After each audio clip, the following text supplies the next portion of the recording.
오늘 아모스 5장 7절에서 9절까지 말씀 묵상하겠습니다. 5장 7절에서 9절까지 말씀 읽습니다. 정의를 쓴쑥으로 바꾸며 공의를 땅에 던지는 자들아, 묘성과 삼성을 만드시며 사망의 그늘을 아침으로 바꾸시고 낮을 어두운 밤으로 바꾸시며 바닷물을 불러 지면에 쏟으시는 이를 찾으라. 그의 이름은 여호와시니라. 그가 강한 자에게 갑자기 패망에 이르게 하신즉 그 패망이 산성에 미치느니라. 아멘. 하나님의 말씀과 공의를 버린 자들의 결말. 하나님께서는 마지막 심판을 경고하셨죠. 하나님 패역한 하나님의 백성들, 하나님께 돌아오지 않는 완악한 백성들. 그래서 하나님은 그렇지만 하나님의 해결책을 제시하셨는데, 하나님을 찾으면 살 것이다, 생명을 얻게 될 것이다 라는 말씀도 주셨죠. 하나님께 나와 자신들의 죄를 회개하고 용서를 구하며 거룩한 하나님의 자녀로 회복되는 일이죠. 하나님과의 관계 회복, 정체성과 사명을 회복하기 위해 힘쓰는 것, 이것이 하나님을 찾는 일이겠죠. 하나님의 백성, 거룩한 백성들로의 회복, 하나님이 다스리시는 하나님의 나라 회복을 의미하는 것입니다. 하나님을 경외하고 하나님의 뜻과 말씀을 묵상하고 겸손히 순종하는 삶, 경건의 삶을 위해 힘쓰는 것, 이것이 하나님을 찾는 것이라 할 수 있겠습니다. 하나님의 심판으로 멸망할 우상들을 찾지 말고, 그것을 찾고 구하지 말고 다 부패하고 썩어져 버릴 영원하지 않은 것들, 그것을 찾고 의지하며 살아가는 하나님의 자녀 백성들, 오늘 이 시대의 하나님의 자녀들 역시 마찬가지죠. 예수 그리스도의 재림과 마지막 심판이 작정되어 있는 그것을 향해서 달려가고 있는 이 시대에 우리가 살고 있습니다. 그래서 우리가 이때에 해야 할 일은 하나님을 찾아라, 예수 그리스도를 믿고 따르는, 주님과 함께 십자가 지고 주님을 따르는 참된 그리스도인의 삶, 하나님의 자녀로의 삶을 회복하는 일에 힘써야 되는 것입니다. 그리하면 살리라. 이어서 7절에 정의를 쓴쑥으로 바꾸고 공의를 땅에 던지는 자들아, 당시에 표역한 하나님의 백성들이죠. 하나님의 공의 심판을 피할 수 없는 언약의 백성 이스라엘, 그 이스라엘의 영적인 상태, 그때뿐만이 아니죠. 모든 시대의 하나님의 공의 심판이 대상이 되는 사람들의 특성이 이와 같다. 정의, 히브리의 미시파트입니다. 심판, 재판, 공의로 해석하기도 하죠. 하나님의 백성들에게 있어서 심판하고 재판하는 기준은 언제나 율법의 말씀입니다. 율법, 하나님의 말씀과 뜻에 근거하여 재판하고 선악을 분별하는 것, 선한 일을 추구하는 것이 정의죠. 하나님의 율법에 나타나 하나님의 뜻을 실천하는 것이 정의입니다. 이것이 율법의 핵심인데, 핵심이 무엇입니까? 율법을 한 단어로 역하시오. 그러면 사랑이에요. 하나님 사랑, 이웃 사랑. 그것을 실천하는 것이 의입니다. 의. 하나님의 사랑과 이웃 사랑을 근거로 모든 말씀을 순종하는 것이 정의입니다. 하나님 말씀에 근거하여 정당한 재판이 이루어져야 하지만 정의를 쓴쑥으로 공의를 땅에 던져버렸다. 쓴쑥, 히브리의 라나인데요. 이 쓴쑥이라고 하는 라나는 죄에 대해서 하나님의 징계와 심판의 의미로 사용되기도 하죠. 쓰디쓴 경험. 예레미야 9장 13절 이하에 보면 여호와께서 말씀하시되 이는 그들이 내가 그들의 앞에 세운 나의 율법을 버리고 내 목소리를 순종하지 아니하며 그대로 행하지 아니하고 그 마음의 완악함을 따라 조상들이 자기에게 가르친 바를 따랐음이라. 그러므로 만군의 여호와 이스라엘 하나님께서 이같이 말씀하시니라. 보라, 내가 그들과 네 백성에게 쑥을 먹이며 독한 물을 마시게 하고 그들과 그들의 조상이 알지 못하던 여러 나라 가운데서 그들을 흩어버리고 진멸되기까지 그 뒤로 칼을 보낼 것이다. 이런 말씀하시거든요. 그 말씀을 순종하지 않고 하나님을 버리고 바알 우상을 따르는 하나님의 언약의 백성들에게 쑥을 먹이시겠다. 독한 물을 마시게 하실 것이다. 징계와 심판이죠. 그러니까 율법의 말씀을 순종하며 의롭고 거룩하게 살아가야 할 이스라엘, 하나님의 언약의 백성들이 정의를 버리고 악을 행함으로써 하나님의 짓는 심판, 직면하게 된다는 말씀이죠. 하나님의 율법을 순종하는 정의를 사람들이 써서 먹을 수 없어 버려지는 쓴쑥이 되게 하였다. 쓴 경험이 되게 할 것이다. 징계와 시련을 당하게 될 것이라는 거죠. 공의를 땅에 버렸다. 이 공의는 히브리어 체다카입니다. 체다카. 정의는 재판, 의로 재판하는 것과 관련된 미시파트라고 하는 단어이지만 이 공의는 체다카예요. 이건 의로움, 의로운 행위, 그러니까 정의로운 재판이 사라져서 불의한 세상이 되었고, 공의, 의로운 행위가 역시 땅에 버려지는 이스라엘.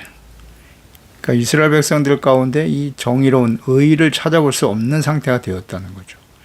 말씀을 순종하는 의와 거룩함을 쓸모없는 것을 여기며 땅에 던져버렸다는 거예요. 하나님의 말씀이 버려졌다. 공정한 재판도 사라졌고, 공의가 사라진 하나님의 백성 이스라엘, 신명기에 경고하셨죠. 16장 20절에 너는 마땅히 공의만을 따르라. 그리하면 조건절 내가 살겠고, 공의를 따르지 않으면 어떻게 되는 거예요? 죽겠고, 내 하나님 여호와께서 내게 주시는 땅을 차지하게 될 것이다. 그렇지 않으면 쫓겨나는 거죠.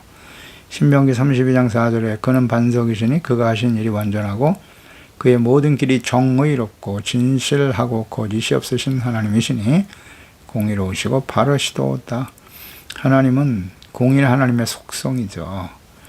이 하나님의 말씀을 따라 순종하는 것이 공의. 그러니까 하나님을 따라가는 거예요. 완전하신 그 주님의 길을 따르는 것. 이것이 공인데 이것을 쓸모없어 땅에 버려졌다는 거죠. 더 이상 정의를 따르지 않았다. 의로운 사람을 찾기가 참 쉽지 않은 상황이 되어졌다는 것입니다. 지금 이 말씀을 듣고 있는 이스라엘, 그들이 먼저 멸망을 당했고요. 그 이후에 유다도 결국 이스라엘의 길을 따르게 되는데, 그 마지막 유다의 회개를 위해서 외쳤던 제레미야 선지자를 통해서 43년 동안 외치셨어요. 회개하고 돌아오라고. 예루살렘의 멸망을 예언하시면서 하나님께서 그런 말씀도 하셨죠. 너희가 지금 성읍에 들어가서 의인을 한 명이라도 찾아라. 그러면 내가 이 성을 심판하지 않을 거라고. 그런 말씀도 하시거든요. 그러니까 의가 땅에 버려졌다는 거예요. 하나님의 백성들 중에 하나님이 없는, 마음에 하나님이 없는 이방인들은 말할 것도 없고요. 그들이 말하는 정의는 자신의 권력과 이익을 추구하려고 하는 허울 좋은 명분일 뿐이고요. 그 중심에 하나님이 없는 사람들에게 정의가 무슨 의미가 있겠어요. 죄악으로 가득하죠. 욕심과 죄악으로 가득한 겁니다. 그걸 분별할 줄 알아야죠. 그런 사람들에게 무슨 정의를 기대합니까? 하나님의 자녀와 백성들, 정의로우신 하나님의 자녀요. 하나님의 은혜로 의롭다함을 얻고 공의로우신 하나님의 말씀을 쫓아 살아가야 될 하나님의 백성들도 이렇게 부패하고 타락하는데, 그래서 하나님의 진노의 심판이 임하는 거예요. 더 이상 의를 찾아보기 어려운 상태가 되었다. 하나님의 백성들이 의를 버린다는 겁니다. 하나님의 말씀을 버리고. 과거에도 그랬고 모든 시대에 그랬고 오늘날 이 시대는 더더욱 그러하죠. 그래서 마지막 심판을 향해서 달려가는 겁니다. 그래서 하나님의 자녀와 백성들이 이 말씀을 듣고 정신을 차려야죠. 회개하고 돌이키면 얼마나 좋았을까. 우리 열왕기서 이스라엘 역사서를 쭉 묵상하면서 깨닫는 바잖아요. 아, 이들이 왜 회개 안 하지? 이때 회개하고 돌아왔으면 아수르에 의해서 혹은 바벨론에 의해서 멸망당하지 않았을 텐데. 아쉽잖아요. 그 말씀을. 근데 왜 안 돌아오죠? 그게 하나님의 자녀 백성들이고 우리의 모습이라는 사실을 알아야죠. 예. 세상이 악해서 그래요. 원래부터 악하지만 하나님의 자녀 백성들이 악해. 돌이키지 않아. 하나님의 사람 다윗의 고백과 찬양. 그래서 다윗이 정말 소중한 거예요. 시편 15편이죠. 여호와여 주의 장막에 머무를 자가 누구며 주의 성산에 사는 자는 누굽니까? 거룩한 예루살렘, 하나님의 거룩한 임재하심 앞에 살아가는 하나님 사람들, 어떤 사람들인가? 정직을 향하고 공의를 실천하는 사람들이고 그의 마음에 진실을 말하며 그의 혀로 남을 허물하지 않습니다. 이웃에게 악을 행하지 않아요. 이웃을 비방하지도 않습니다. 그의 눈은 망령된 자를 멸시합니다. 여호와를 두려워한 자를 존대하죠. 그 마음에 소원한 것은 해로울지라도 변하지 않습니다. 이자를 받으려고 돈을 꾸어주지 않습니다. 뇌물을 받고 무지한 자를 해하지 않습니다. 이것이 정의예요. 이러한 일을 행하는 자는 영원히 흔들리지 아니하리로다. 정확한 이해가 있지 않습니까, 다윗? 그래서 하나님의 마음에 합한 자가 되는 거예요. 하나님이 어떤 분이신지, 하나님의 뜻이 어떠하신지 어들끼리 잘 알죠. 너무 잘 알고 있잖아요. 시편의 내용. 다윗의 고백과 찬양을 보면 말이죠. 선지자예요. 다윗은 선지자입니다. 하나님을 너무 잘 알고 있어요. 그래서 주의 장막에 머무를 자, 거룩한 예배자죠. 거룩하신 하나님 앞에서 하나님과 함께 살아가는 사람들이 누구냐는 거죠. 열매를 보아 알지요. 형식적인 종교 생활을 한다고 해서 되는 게 아니에요. 거룩하신 하나님의 임재 앞에 나가 예배하고 기도하는 경건한 사람들, 정직, 공의, 진실한 마음, 이웃 사랑, 그렇죠?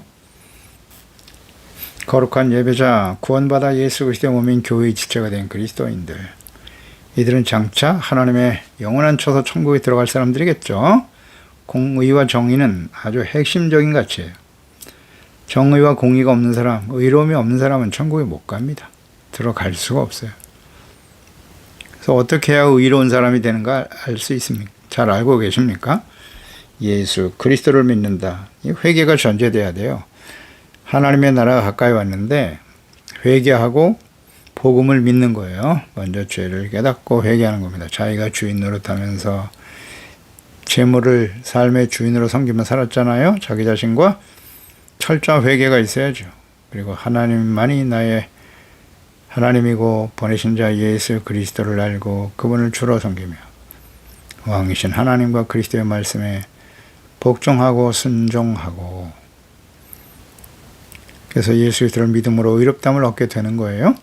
그 이후에 끊임없이 말씀을 묵상하면서 말씀에 드러난 자신들의 죄를 깨닫고 회개하고 돌이켜야죠. 사도 바울같이 위대한 하나님의 사람, 위대한 사도도 나는 날마다 죽노라, 내가 죄인 중에 귀수다, 이렇게 고백하지 않습니까?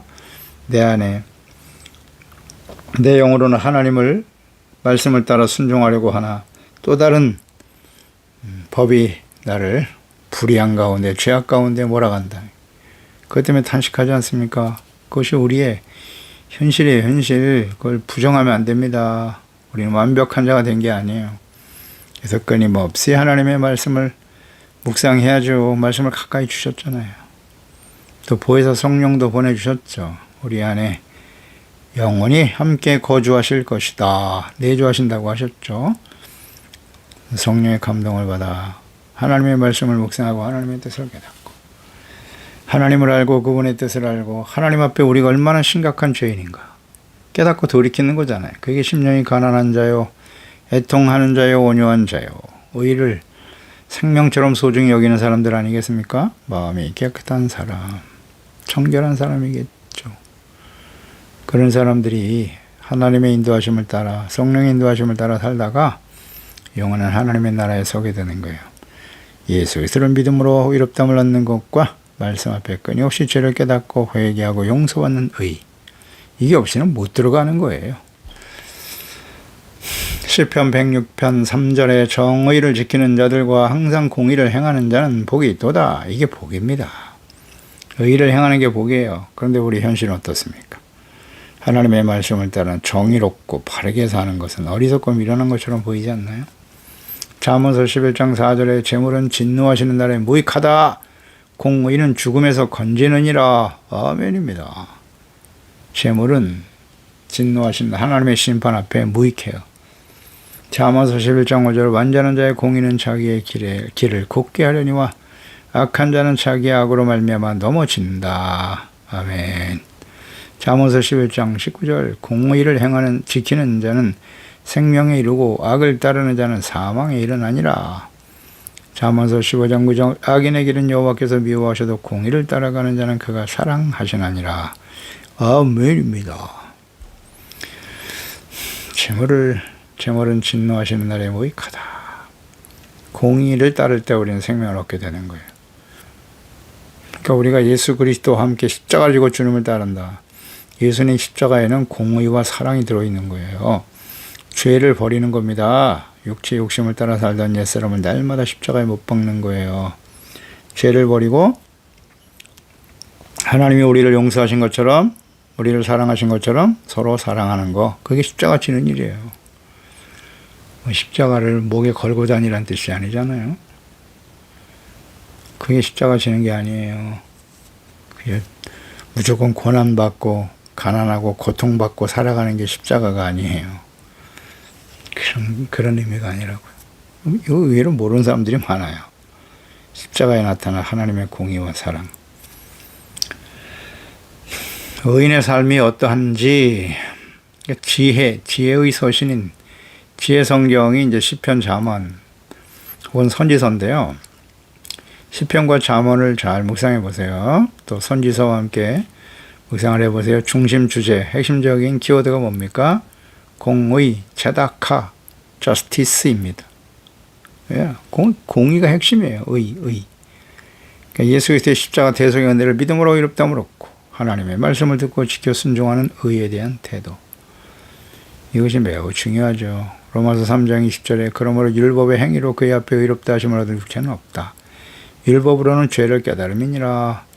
24절에 그리스도 예수 안에 있는 성령으로 말미암아 하나님의 은혜로 값없이 의롭다 하심을 얻은 자가 되었다. 얼마나 소중합니까? 은혜로 예수 그리스도를 알고 믿어 죄사함 받고 의롭다함을 얻게 되었단 말이죠. 그러니까 우리는 의를 생명처럼 소중히 여겨야죠. 의의 가치를 그 어떤 것보다도 귀하게 여기며 살아야죠. 그렇게 살고 있나요? 마태복음 5장 6절에 의에 줄이고 목마른 자는 복이 있다. 그들이 배부를 것이다. 아멘입니다. 이게 복이에요. 겸손하고 자기 죄 때문에 통곡할 줄 알고, 그리고 하나님 앞에 온유한 자가 되어 순종하고, 의에 줄이고 목마른 자니까 생명과 같이 여기라는 거예요. 의를 생명처럼 소중히 여기는 사람. 무엇을 먹을까, 입을까, 마실까, 그게 삶의 목적이 아니라 가치의 중심이 되어서는 안 되고요. 하나님의 나라 하나님의 말씀을 지켜 순종하는 거예요. 이방인들처럼 살아가면 안 됩니다. 잘 한번 묵상해 보세요. 우리의 삶의 가치 우선순위는 어디에 있습니까? 로마서 12장 1절로 2절이죠. 형제들아, 내가 이 형제는 누굽니까? 예수 그리스도를 믿음으로 의롭다함을 얻은 하나님의 자녀들이죠. 내가 하나님의 모든 자비하심으로 너희를 권하노니 너희 몸을 하나님이 기뻐하시는 거룩한 산 제물로 드려라. 이는 너희들을 영적의 민이라. 너희는 이 세대를 본받지 말고 오직 마음을 새롭게 함으로 변화를 받아라. 하나님의 선하시고 기뻐하시고 온전하신 뜻이 무엇인지 분별하도록 하라. 너희 예수 그리스도를 믿고 의롭다함을 얻은 하나님의 자녀들이죠. 세대를 본받으면 안 된다고요. 거룩한 산 제물로 드려야 되는 거예요. 끊임없이 죄를 버리고 용서받고 씻음받고 의롭다함을 얻는 삶, 하나님의 뜻에 온전히 복종하는 삶이죠. 그러려면 하나님의 뜻을 알아야죠. 이거 모르면 안 되잖아요. 하나님의 뜻을 바르게 알아야지. 또 하나님의 뜻은 성경 속에 나타나 있어요. 굳이 성경에 있는 말씀을 자기가 믿고 싶은 대로 듣고 싶은 대로만 골라서 듣는 사람들, 위험합니다. 그런 게 우상숭배예요. 우상숭배입니다. 하나님의 말씀은 책망과 교훈, 바르게 함과 의로 교육하기 위해서 우리에게 기록하신 거예요. 하나님의 백성들을 바로잡기 위해서. 교훈, 책망, 의로 교육하고 하나님의 사람으로 온전하게 하기 위해서. 그 말씀을 듣고 우리가 하나님의 사람으로 아주 완전하지 않다는 얘기잖아요. 온전하도록 하기 위해서 성경을 기록했고, 온전하기 위해서는 책망과 교훈이 필요하다. 그런 뜻 아닙니까? 뭐 어렵습니까? 뭐 하나님의 말씀을 듣지 않아도 나는 이미 완전한 자가 되었다. 그렇지 않아요. 성경 그렇게 말씀하지 않습니다. 완전한 분은 예수님밖에 없어요. 교만하면 안 됩니다. 오직 자신의 유익과 세속적인 성공과 명예와 재물을 얻는 일을 위해서 하나님의 말씀에 순종하는 의의 삶을 버리고 불의와 타협하며 살아가면서 전혀 양심의 가책을 받지도 않고 당연한 것처럼 여기고 살아가고 있지는 않습니까? 과거에 그랬고요. 그러다가 하나님의 진노 앞에 서게 됐죠. 우리가 만약 이 시대가 지금 그런 시대예요. 이거 부정하면 안 됩니다. 예. 과거 이스라엘 백성들 하나님의 진노의 심판을 향해 달려갔던 그 시대 하나님의 백성들의 특성과 동일하죠. 지금이 더 악하다고 봐야죠. 이런 상태에 우리가 살아가고 있다면 그 결과는 매우 심각합니다. 마태복음 6장 24절이죠. 한 사람이 두 주인을 섬기지 못할 것이니 예수님이 하신 말씀입니다. 호기를 미워하고 저를 사랑하거나 호기를 중히 여기고 저를 경히 여김이라. 너희가 누구죠? 예수 그리스도를 믿고 구원받은 하나님의 자녀들 하나님과 재물을 겸하여 섬기지 못하나니라. 아멘. 하나님이 없는 사람은 당연히 재물이 주인이죠. 재물 안에 자기 자신이 들어있겠죠. 자기 자신의 유익과 쾌락을 위해서 필요한 게 재물이니까. 그 중심에 하나님이 없는 사람들은 다 재물이 주인이에요. 재물 때문에 성공하려고 하는 거고, 재물 때문에 명예를 얻으려고 하는 거고, 재물 때문에 권력을 얻으려고 하는 거고, 궁극적으로 이 세상의 주인은 재물이에요. 돈 있는 자가 권력자입니다. 아니라고요. 잘 생각해 보세요. 돈 있는 사람 앞에 다 굴복합니다. 사람들이 돈을 최고의 가치로 여기거든요. 돈이 우상의 시대예요. 옛날에도 그랬고 지금은 더욱더 그러하고, 그런데 하나님의 자녀들이 여기에 마음을 빼앗기고 있단 말이에요. 하나님을 믿고 나니까 하나님을 통해서 무슨 재물을 얻으려고 하는 거죠. 그게 다 우상 숭배입니다. 하나님과 재물은 함께 섬길 수가 없어요. 함께 주인이 될 수 없다고 하시잖아요. 우리가 예수 그리스도를 믿고 하나님의 자녀가 되는 순간부터 하나님과 예수 그리스도, 그분의 말씀이 우리의 중심이 되는 겁니다. 최고의 가치로 여기야죠. 사랑과 가치를 하나님께 두고 있느냐, 재물에 두고 있느냐, 간단한 문제라고요. 하나님을 믿는다고 하면서 주님의 이름을 들먹이면서 여전히 재물을, 거기에도 사랑과 가치를 두고 살아가는 거 다 우상숭배입니다.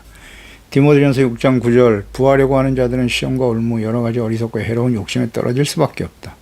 부하려 하는 자들, 그 사람으로 파멸과 멸망에 빠지게 하는 것인데 돈을 사랑하며 일만하게 뿌리가 된다.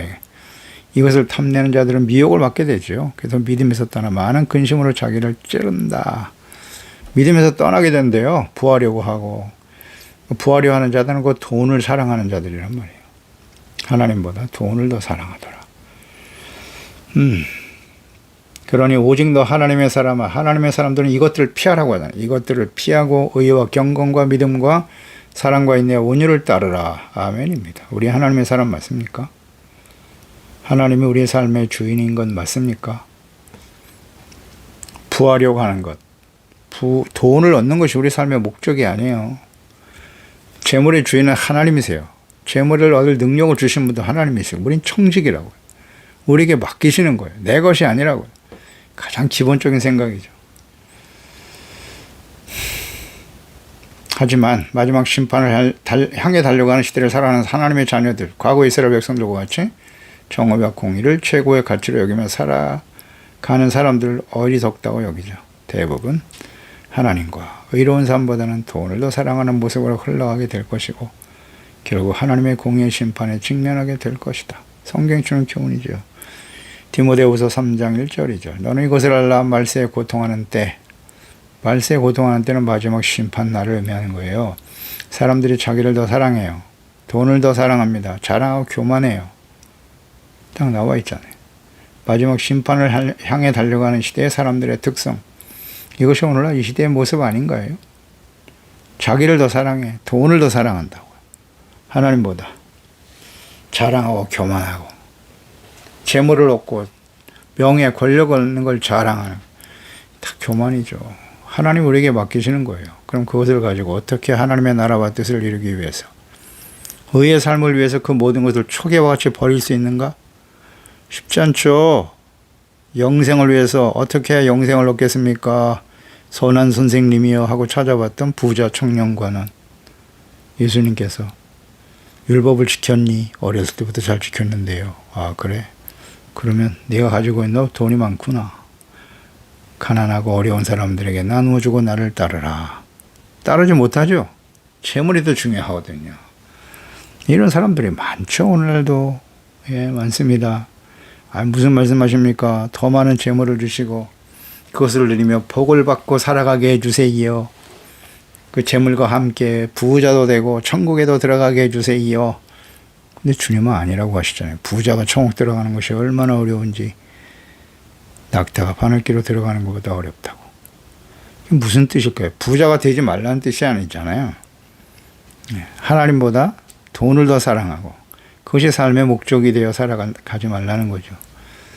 모르면 안 되죠. 아주 미묘한 차이인데 다 속아요. 사탄의 미혹에 다 넘어가죠. 8절에 보면 묘성과 삼성을 만드시는 분이 하나님이다. 사망과 그늘을 아침으로 바꾸시고 낮을 어두운 밤으로 바꾸신다. 묘성과 삼성, 별들이죠. 그 하늘과 그 가운데 별들을 지으시고 모든 질서와 조화를 이루는 그 대표적인 전체 별자를 대표하는 것이 묘성과 삼성을 의미하는 것일 텐데 결국 하나님은 하늘과 땅과 그 가운데 모든 것을 창조하시고 다스리시는 전능하신 하나님이죠. 사마의 그늘로 아침이 되고 백주에도 이것이 어둠으로 바꿀 수 있는 시간을 주관하시는 분이죠. 지구의 자정과 공존, 이거 하나님이 하시는 질서예요. 하나님이 하신다고요. 바닷물을 불러 지면에 쏟으실 수 있는 분이 하나님이시다. 그러니까 자연의 질서를 총체적으로 다스리고 섭리하시는 하나님이죠. 그 하나님을 믿고 찾으라고 하시잖아요. 그 하나님을 찾으라고. 그분은 바로 여호와시니라. 그분이 여호와 하나님이시다. 예수 그리스도를 보내주시고 우리를 구원하신 전능하신 하나님. 그 하나님을 진짜 우리가 믿고 의지하고 있나요? 전능하신 하나님으로 믿고 있나요? 우리 그렇지 못할 때가 많아요. 그냥 눈앞에 보이는 현실에 급급해요. 나의 필요만을 채워달라고 그냥 몸부림치고. 어떻게 우리가 하나님을 알고 그분의 뜻대로 거룩한 하나님의 자녀로 살아가는 일은 관심이 없다. 9절 그가 강한 자에게 갑자기 패망이 이르게 하신즉 그 패망이 산성에 미칠 것이다. 강한 자 당시 여로보암이죠. 북이스라엘 여로보암 2세. 당시에 경제 군사적으로 크게 번영하고 강력했던 시대예요. 강한 자예요. 이스라엘 하나님이 필요 없다. 그리고 자신만만했던 교만방자했던 이스라엘 갑자기 패망이 너에게 찾아올 것이라고. 그 패망이 산성에 이르리라. 미칠 것이다. 하나님의 말씀이고 뜻이잖아요. 그대로 되는 겁니다. 근데 믿지 않았죠? 우리가 이렇게 힘이 세고 강한데 망하다니 무슨 말씀이요? 하나님 필요 없습니다. 우리는 얼마든지 우리의 힘과 능력으로 잘 살 수 있어요. 이것이 당시에 하나님의 언약의 백성 이스라엘의 모습이었어요. 오늘날 어떻겠습니까? 오늘날 이처럼 경제적으로, 문화적으로, 기술적으로, 과학기술적으로 발전한 때가 있었습니까? 아주 교만하게 짝이 없죠. 하나님이 없이도 돈만 있으면 그냥 재물이 우상이야. 돈만 있으면 행복해질 수 있다고 그냥 몸부림치고 있어. 아이고 주여. 그러니까 점점 더 교만과 악을 향해 달려가는 거예요. 그들에게 패망이 이를 것이라고 경고하시죠. 시편 127편 1절에 여호와께서 집을 세우지 아니하시면 세우는 자의 수고가 헛된 거예요. 여호와께서 성을 지키지 아니하시면 파수꾼에 깨어 있음이 헛되도다. 아멘입니다. 군사력이 무슨 재물이 경제력이 우리를 지켜줄 수 있다고요? 계속 그렇게 기도하죠. 정치적으로 안정을 주시고 경제적으로 부강한 나라가 되게 해주시옵소서. 그런 기도하면 안 됩니다. 하지 말라는 게 아니라 그런 기도가 주가 되어서는 안 되는 거예요. 먼저 이 하나님의 자녀와 교회와 그리스도인들이 회개하고 돌이켜 온전한 하나님의 자녀가 되게 해달라고 그걸 집중적으로 기도해야죠. 하나님의 나라와 의를 먼저 구하게 해달라고 기도해야죠. 그렇지 않나요? 근데 그렇게 기도하는 대표 기도 듣기가 쉽지 않아요. 그만큼 한국 교회가 오늘 이 시대를 살아가는 교회와 목사와 그리스도인들이 점점 어둠 속에 세속화되어져 가고 있다는 증거죠. 기도만 들어보면 알아요. 무엇을 위해서 기도해야 되는지를 몰라. 하나님 말씀하시잖아요. 패망이 그 산성에 미칠 거라고. 이스라엘에. 실제로 임했지 않습니까? 역사를 통해서 교훈을 배워야지요. 교훈을 얻어야지요. 겸손한 자가 되어야 합니다. 기도하겠습니다. 하나님 아버지, 하나님의 백성 이스라엘, 왜 그들이 하나님의 진노의 심판에 직면할 수밖에 없었는가? 거룩한 하나님의 자녀들이 말이죠. 정의와 공의를 땅에 버렸어요. 악을 행하고 전혀 양심의 가책을 받지도 않아요. 의에 대한 말로는 정의를 외치지만 그들은 하나님의 말씀을 몰라요. 하나님의 뜻대로 순종하는 삶이 정의라는 사실조차도 이해하지 못해요. 그저 자기가 옳다고 여기는 것이 정의야. 세속적인 세상의 정의는 힘 있는 사람이 정의인 거예요. 거기에 부안해동하며 살아가는 하나님의 어리석은 부패한 하나님의 자녀 백성들, 결국 하나님의 진노의 심판에 직면하게 되죠. 마지막 예수 그리스도의 재림과 요한계시록의 심판이 이제 작정되어 있는데요. 이 시대는 어떠할까요? 이 시대는 어떠한가요? 과거 이스라엘 백성들과 같이 심각한 세속화와 부패 가운데 살아가고 있죠. 하나님보다는 재물이 주인 되어버린 세상입니다. 그 재물의 종로로 타면서 돈만 있으면, 경제와 군사력만 강건하면, 부자가 되면 나라가 강건하고 나의 인생이 참된 평안함을 누리며 살아갈 것이라고 말하지 않아요? 다 속는 겁니다. 하나님이 다스리시는 하나님의 나라, 예수 그리스도의 십자가, 공의와 사랑이잖아요. 죄를 버리고 서로를 이해하고 용서하고 불쌍히 여기는 사랑, 주님이 우리를 사랑하신 같이 서로를 사랑하는 것, 이걸 실천해가는 것이 하나님의 자녀들의 마땅한 모습이에요.